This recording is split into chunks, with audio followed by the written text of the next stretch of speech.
Hello, we are LMFJ Development, and this is our project, the Grand Hub. We will begin with a quick breakdown in figures. Our site is just over 2 acres in total. We have included 195 LIHTC units, with approximately 164,000 square feet in affordable housing.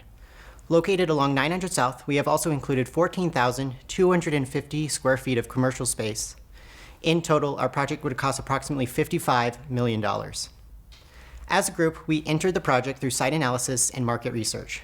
We found that the Granary District is currently an up-and-coming area of Salt Lake City and a thriving hub, though it was once in a state of urban decay. Based on market research, we found that nearly 1/2 of all renters in Salt Lake City are cost-burdened.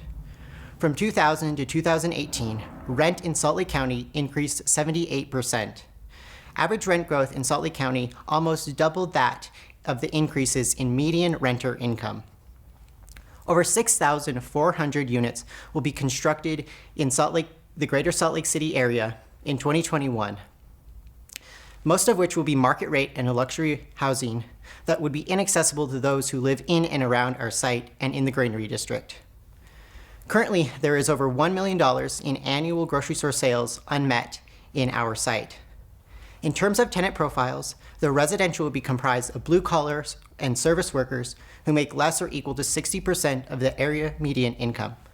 The ideal commercial tenants would be able to provide basic necessities, especially that regarding health and the provision of fresh and affordable food options.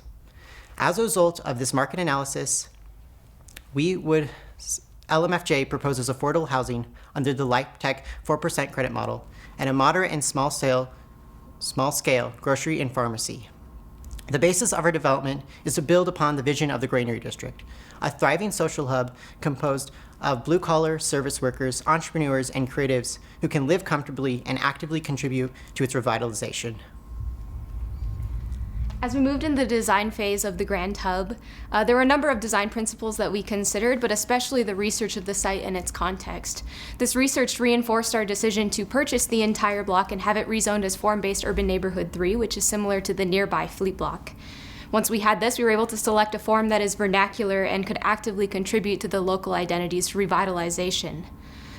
Our form commemorates urban building heights and setbacks of the street and makes a memorable experience for the pedestrian all the way up to the scale of a car. Once we had our form, we could start thinking about things like mitigating suboptimal experiences such as sound, traffic, and unpleasant views. Our multifamily housing is a stick-built structure on top of a concrete podium, which is where our parking and amenities lie. Our commercial component of the site is a steel structure with a brick veneer. And when we were thinking about visual choices, we thought a lot about the life expectancy of our building and how materials change over time. We thought about how the design of the facade could actually enhance the character and identity of the building in the community. With that, we would like to do off-site construction as much as possible to reduce costs, especially labor, up to 10%, and the construction duration of 30%. Inarguably, our largest sustainability goal comes from Enterprise Green Community Certification. This is the only green certification for affordable housing explicitly. The cost of this is just a fraction of LEED, and it would allow this project to be financially feasible in terms of affordable housing developments. This is right on trend with what other states are doing and would push Utah in a direction of a future that is sustainable and affordable. We do this by meeting the criteria with reclaimed materials, native vegetation, a PV panel system, low-flow fixtures, and economically efficient appliances. All right, now we're going to dive a little bit more into the financial feasibility of this project. To start off with, we have $55 million of total development costs, the majority of which will be allocated to the multifamily component. A few other project cost highlights include $7 million for land acquisition costs and $35 million for construction hard costs. The project will also include a 10% developer fee on the multifamily component, which is validated by Utah's Qualified Allocation Plan that governs LIHTC development. It's worth noting that the developer fee serves as one of the primary return mechanisms for the sponsor of this deal. Now, with affordability as the goal in mind, pursuing LIHTC was an obvious choice to help ensure the overall financial feasibility of the Grand Hub. Low-income housing tax credits provide a crucial subsidy to help incentivize development of affordable housing where it would otherwise not occur. Furthermore, a COVID-19 relief bill passed in December of 2020 permanently set the floor at 4% for qualifying LIHTC projects. This immediately increased both the feasibility and the attractiveness of 4% LIHTC deals, including the Grand Hub. Now, this parcel does not lie in an opportunity zone, but it does fall in a qualified census tract, which further increases the availability of tax credits. Now, with these factors in mind, as well as the overall development costs of the multifamily project, the Grand Hub would qualify for over $19 million in tax credit equity. In addition to these tax credits, we will be pursuing a number of other creative financing solutions.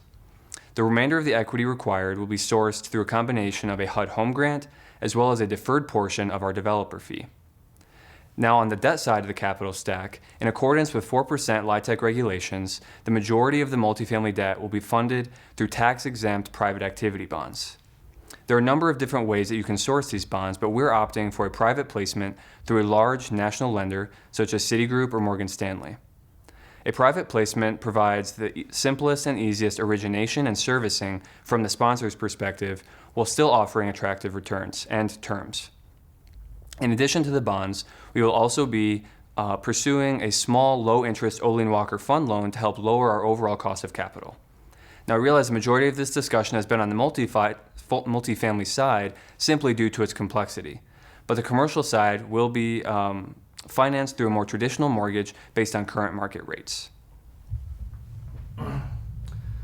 In calculating the NOI, we started with the IRS's restricted rates established for Q2 of 2021. The operating expenses for the multifamily were verified by multiple LIHTC operators within the Wasatch Front. Preliminary conversations with the Salt Lake City Redevelopment Agency suggest that the multifamily property would be awarded a tax increment financing, which would provide a 70% reimbursement of the increment for 20 years. The commercial lease rates, as well as operating expenses, are consistent and competitive with other triple net properties within the area. We used the NOI from both of these properties and assumed an exit cap rate of 5.5 in order to calculate the predicted sale value. The primary returns for the sponsor on these multifamily deals like this are the development fee and their portion of their cash flows. The primary benefits for the investor are their tax credits as well as the tax losses from depreciation. Our model assumes a 90-10 split of cash flows, with the majority going to the developer. There are also several exit strategies. Our model shows a 15-year LP buyout for their de minimis value, which would cover their tax bill, at which point the developer would then have three options. They could re-syndicate the property, hold for continued cash flows, or sell for the reversion value. The present value of the developer fee and their portion of the cash flows, discounted at 12%, is over $5.9 million. Additionally, the return for the commercial property is forecast at 16.5% IRR with a 7-year hold period. With the inevitable development of the city's fleet block and the additional market rate properties coming to this neighborhood, the demand will increase for some sort of small market or pharmacy in order to eliminate the current food desert. Additionally, the gentrification that will come to this neighborhood will lead to the primary need of the community to provide and maintain quality, affordable housing options. The Grand Hub serves these needs. It serves the needs of the blighted property. It serves the needs of the environment through sustainability. It serves the needs of all our financial partners. And it serves the needs, most importantly, of the community and its future residents. And for these reasons, the Grand Hub is the highest and best use of this property.